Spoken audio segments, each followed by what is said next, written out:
frustrate me. Someday, he's done so much that I started to feel really bad. And I flew into the HR director's office. And as I started to complain, reporting my boss, I burst out in tears. Okay. He was a father. As I said, he was maybe over 40. I was early 20s.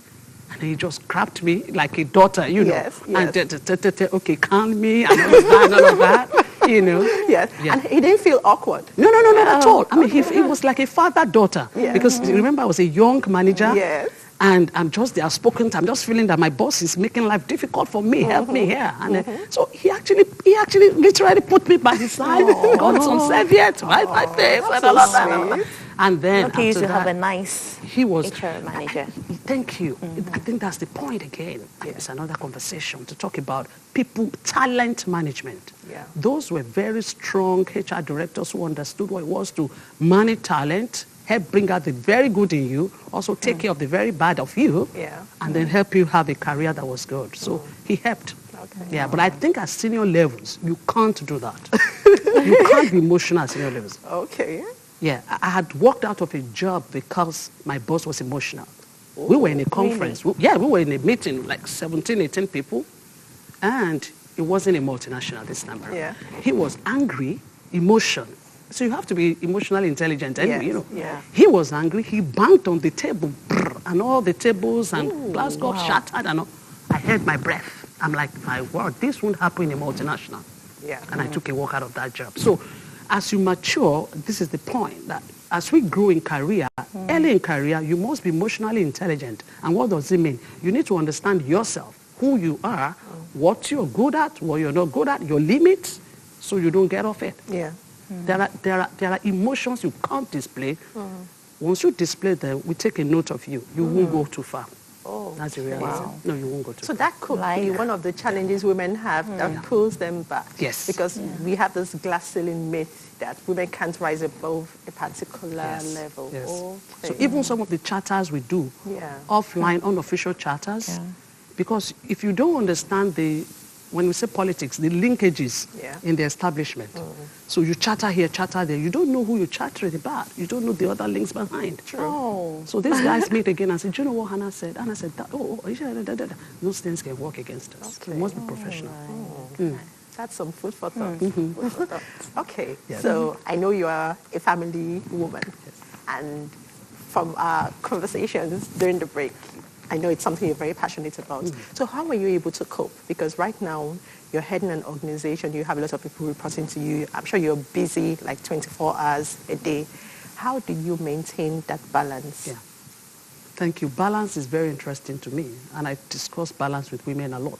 In fact, there's one question 80% of the times younger women throw at me to say, Hannah, how can you succeed in career, in your home, and in other areas of your life? Because sometimes in the community, we're doing some stuff. Oh, yeah, a lot of work actually, that one. Yeah, so the point is, how do you put it all together and you manage your balance? So for me, I think first thing is you must have the right support systems around you. Your husband. I respect men that respect women sufficiently to allow them be who God wants them to be. So when you have such men, they are able to stand in for you. I recall there was a time in my career I used to travel a lot. At some point, I'm landing in a place and I'm asking myself, where am I? Where am I now? Is it South Africa? Is it Kenya? Is it where? Is it where? Because the shadows were so numerous and all. Yet we had a set of twins. But I had a husband that would help them with their homework at that point in time. You know, so, and then of course house helps and all of those. So you need a support system. So if you don't have a husband, if you're married and you don't have a husband that is supportive of you in career, you can't go too far. But I'm pleading to men to say, correct men, allow their women be who they ought to be. Unsure men kill the woman and says, you can't work, you can't go, excuse me. Yeah, so back on the point of balance, you need that kind of support. Then you also must be a good planner. Okay. Your organizing skills must be very good. Yes. I mean, so you must learn, okay, because food must be in the house, you know, all the back-end things. You must have a way of doing that. And then, and then you must be hardworking. You can't be lazy to pull all of this together. You can't afford to be lazy. Yeah, so you must be a hardworking person naturally, you know. So, and God on your side, grace. I can imagine. I can imagine. Yes. Okay. Yes. So some people will tell you that women can't have it all. At least from what you've said now, we can have it all. Yeah. Absolutely. Okay. That's it. We can. That's awesome. Yes. Yes. So how were you able to move from a level to level in your career? How was I able to move from level to level? It's interesting, this question. So I'm really able to gauge, to know where my career is going. Point number one, if you're listening and you're watching, right, your career is in your hands, not in any man's hand to manage. No person is able to plan your career like you plan it yourself, because you know what you want for life, for your life. So you must be able to know when the environment is good for you, you're delivering, you're making impact, you're being recognized, it's being charted out the way you wanted. Once it's not, look out, do something else. And this is what happened to me. Because my work life is very exciting. It's interesting because I started in a place when they called me back. Yes, I know. They called me back again for the third time. Wow. To be honest, at the third time, I was asked to come and be a director. I looked at the MD and I'm like, why are you asking me to come? He said to me, you know what, we've checked, your records are very good, and he never worked with me. But he said, everybody just says, bring Hannah back to be a director here. She will do this job well, blah, blah, blah, and all of that, which means reputation is important. Okay. So if you're good at what you do, socially sensible, and you have all the intelligence, when I say intelligence, mental intelligence, emotional intelligence, social intelligence, street sense, street intelligence. I'll come to that. So, all of those, put it together. Someone is going to look for you. And when it's not working, you leave. If you are that good, someone may just call you back. Okay. So I advocate for people to make moves in career. In as much as I like people to stay for some time and stable, if that organization isn't giving you the value you desire, and they're not giving you, come on, make a move, get out. If you go, they will come back. They may come back and ask you. Yeah, that's what happened. I think it's just value that you bring to table. Yes.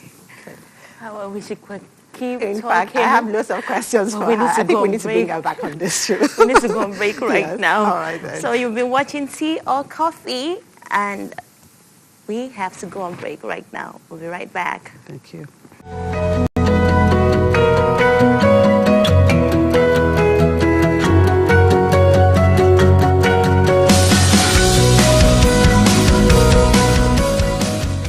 When you think about it, there's a lot to celebrate in our lives.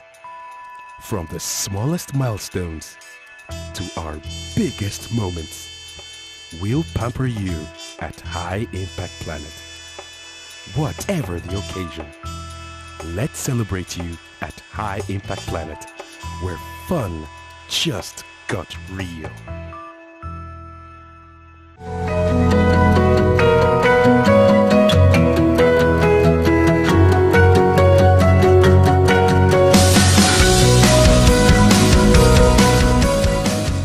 Kind of setting you're seeking employment opportunities, one of the things you need to look out for is, number one, am I suited for the job I'm looking to apply for?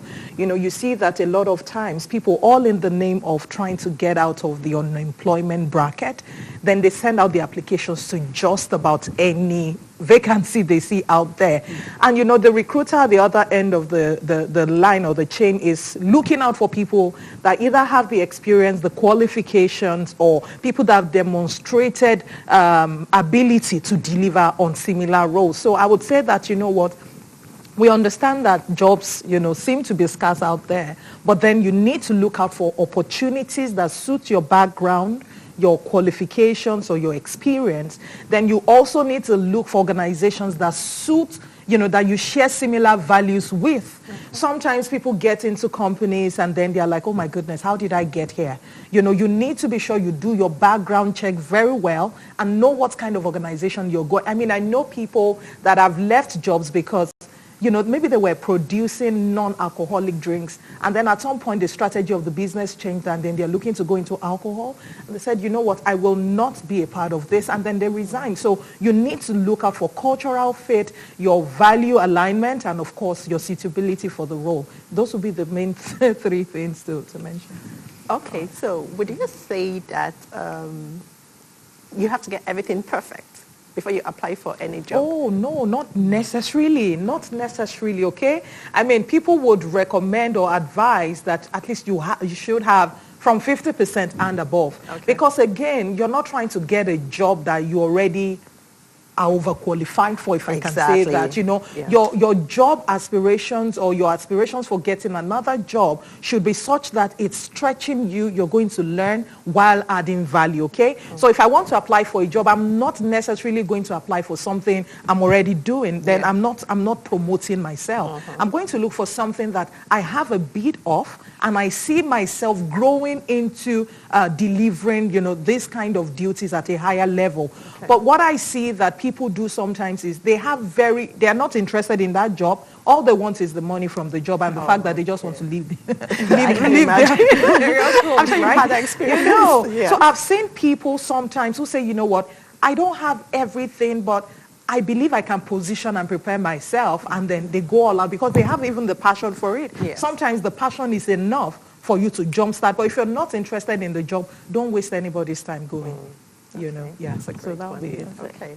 So for women who have taken a break in their career to go start a family, what would you recommend? How would they get back into the mainstream You job know, market? Yeah, if they want to go Yes, back. Yes. I mean, that's a very valid question because now and again we find out that people are beginning to, you know, maybe whether for medical reasons or marital reasons, they sometimes take that break.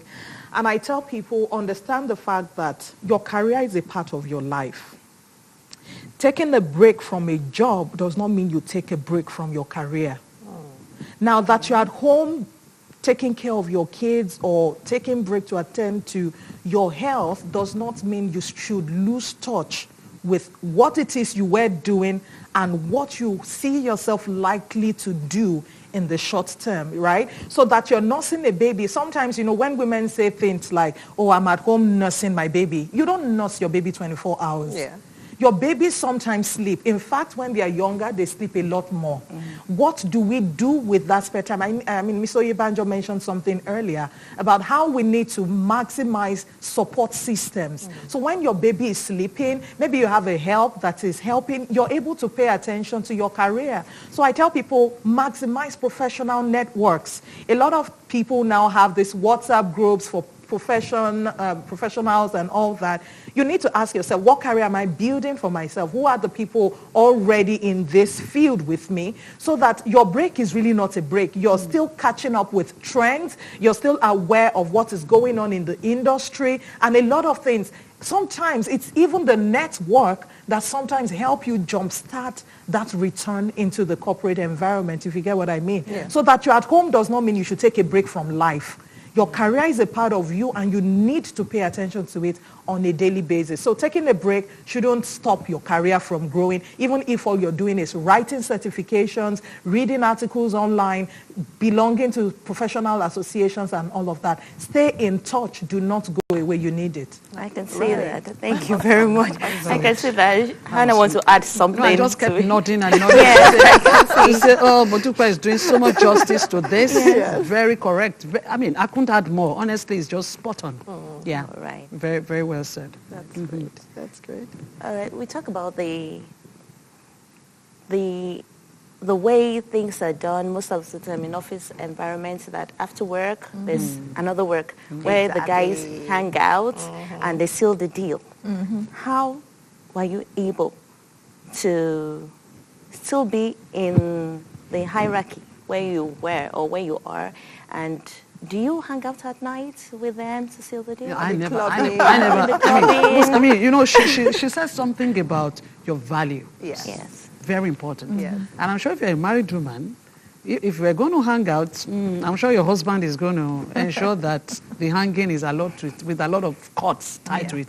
I mean, so there are things that I can do because of my personal value system. Okay. But notwithstanding, I was still able to connect and do all the politicking as best as I could right in the office. Yeah. I mean, there are some times, because we're talking about being social, Yes. kind of Yes, also. yes. So sometimes there are events, there are other non-work related meetings and engagements that can bring you together within certain networks that are critical to your growth. So if you stay there within those networks, remember that your boss has other people he's looking forward to. Yeah. Hello, most of the times your boss have mentees and mentors outside of the establishment that they also respect. So who says you don't connect those people? It doesn't have to be night. So if my boss, for example, has a mentor in Mr. ABC, and Mr. ABC can as well be my own mentor. Therefore, there are things he can't pull off me because we have joint mentor in someone. Yeah, so really, your intelligence needs to play here if you don't do the night out. Okay. And in any case, I also think that not all night outs give you what you want. They do. Okay, because that's Yeah. the general thing out Yeah. there, that they sign all the contracts at night. So, I mean, I think what's coming to mind is we as women, we really should stop thinking that we are missing out a lot, right? Now, guys sometimes, yes, hang out after work just for the fun of it. You know, we shouldn't feel like we're being left out. Okay. Right. So sometimes in a bid not to be left out, we start prying into things that are really not our business, really. You know, we need to be secured in ourselves as women. That you didn't hang out with them does not mean you've lost anything, you know? And when, like she said, when people know you for your values consistently, they begin to respect that and they deal with you based on who you are. So we shouldn't, feel disadvantaged in any way. Absolutely. I was going to ask her a question. Am I permitted? Interesting question. To say, so you had people talk about the role of HR in women growth. Yes. Let's put it that way. Right. So what are your takes on this? Should HR be deliberate at prodding women, or HR should do its HR job and let the thing flow? Oh, no. So HR is for everyone, both management and employees. And of course, we know employees are not just women anyways. Yeah. But then we do understand that there are peculiarities to women.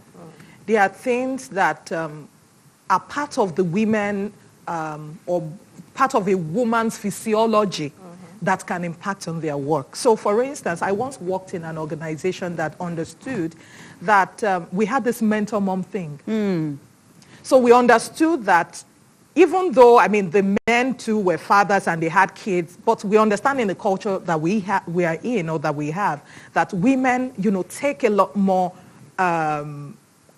pay more attention or take more responsibility for the home front than the men do.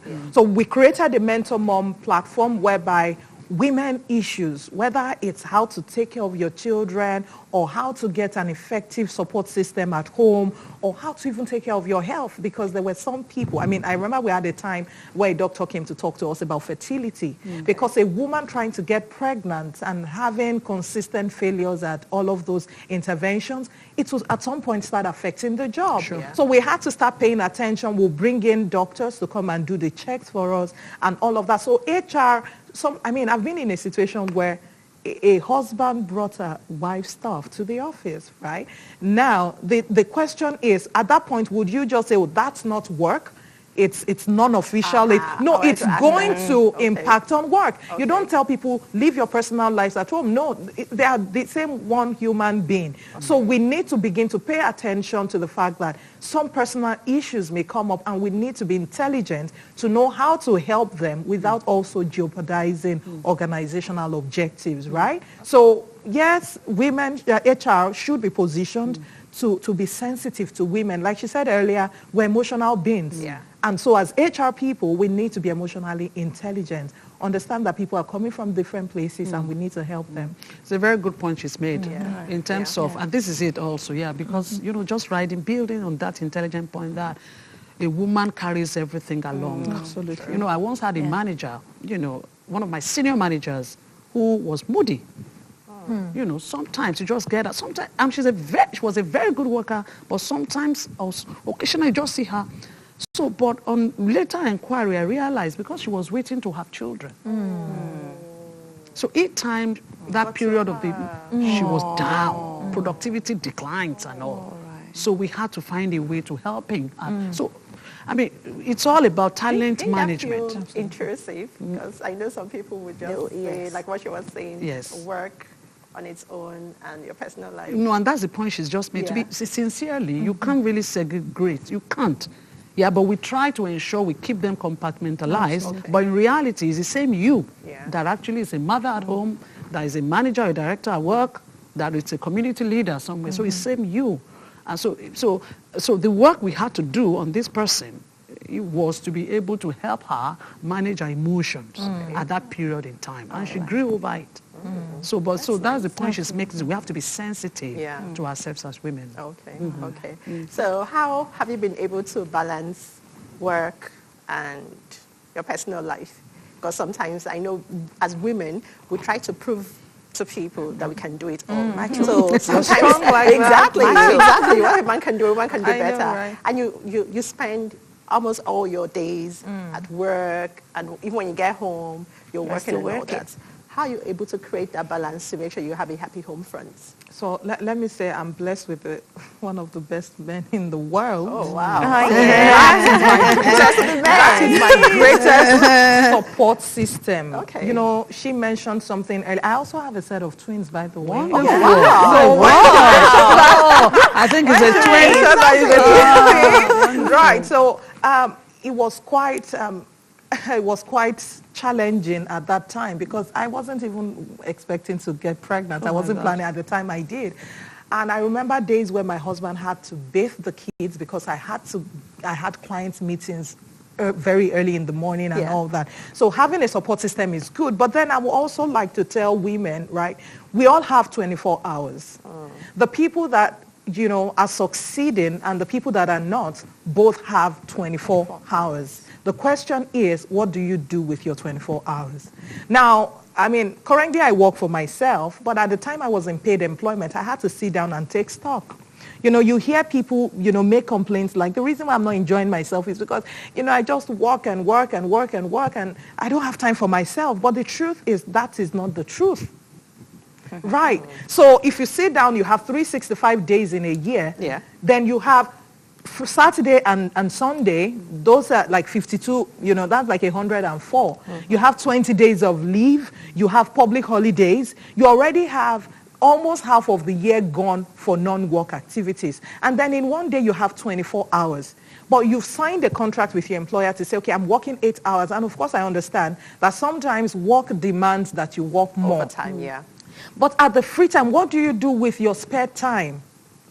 Are you able to say, you know what, this is where I'm going? I mean, Stephen Covey would say one of the habits of highly effective people is that they begin with the end in mind. What is the end you have in mind where your career is concerned? And how can you factor that into your schedule? So there were times I was on maternity leave and I was writing exams. Oh, wow. There were times I was pregnant. I remember in 2010 when I wrote my first professional exam, I was heavy, but my goal was to be certified in that area before the end of the year. I wrote my exam 30th of December. I passed it and I was very pregnant. Now, everybody's pregnancy may be different. Now, you need to understand yourself, understand the work environment in which you live, and maximize your moment. So if I see that I'm not a morning person, you know, I work better at night, then I put my important task to evening. So when I get back from work, I quickly do 1 or 2. If you spend 1 hour on your dream or all those other things you want to do, you're able to feel fulfilled, like, you know what, I've done something for myself today. I think where people find frustration is they feel like they can't do things they really want to do. But you need to put those things intentionally on your to-do list. If you want to call family, then make sure you put it on your to-do list. Don't wait till the time you've not been guaranteed, right? Procrastination is you planning for a time you have not been assured of. We all know we don't want to die. We all know we want long life. But today is what you have. What are you going to do with it? So if I want to, she said something about planning, and it's key we learn it as women. Planning is not just I'm planning my, you know, makeup, planning what I want to wear. It's planning everything together, all right? So that's what makes my work-life balance. Okay. The thought came to mind while she spoke. Okay, so we'll take that Sorry. as your please last words. Because Okay, yes, please. go ahead. Sure. Oh, you wanted me to take to Yes. that? Yeah. It's the fact that I think women, we should understand what our definition of success is. Okay. We should, ab initio, tell, how will I know I'm successful? Because one of the reasons we don't make it so well is we get distracted. In a bid to feel successful, we go out for anything that comes our way. all right. And that's a destroyer. For example, there are women that would do ashwabi, as in they must go to parties every time. They're career weekend. people, but they think that makes them because they want to be seen. Yes. That's not what makes you. Yes. Absolutely. So I think we need to, so that then helps you to be able to know when you're saying, no, I'm not able to attend that, I'm sorry, I can't make it. Otherwise, we're open to everything and you cannot plan, you can't prioritize, you can't achieve your objectives, things that are critical to your development and to your life. Yeah. All right. Thank you so much. I wish we could just continue. Exactly. And, I think we need to invite you again because there are loads of aspects we need to explore when we're talking about women and career. But it's been such a pleasure having both of you Thank you. grace our Tea or Coffee program today. And I can't wait to see that one of you will become the president of Nigeria. Yeah, I'm one of them. What about me? What about me? No, I'm also. Oh, yeah, why not? Very good. I'm heading to the UN. All right, thank you very much. Thank you. Okay, Thank you thank for you having so us, much, yes. everyone. I hope you enjoyed and learned a lot from Tea or Coffee's edition today. Same time tomorrow. See you. I'm Victoria and Ronke. I'm Ronke Ashiru. Enjoy the rest of the day and put it in mind that women can succeed. Thank Correct. you. Thank you. Thank you. Good. Bye.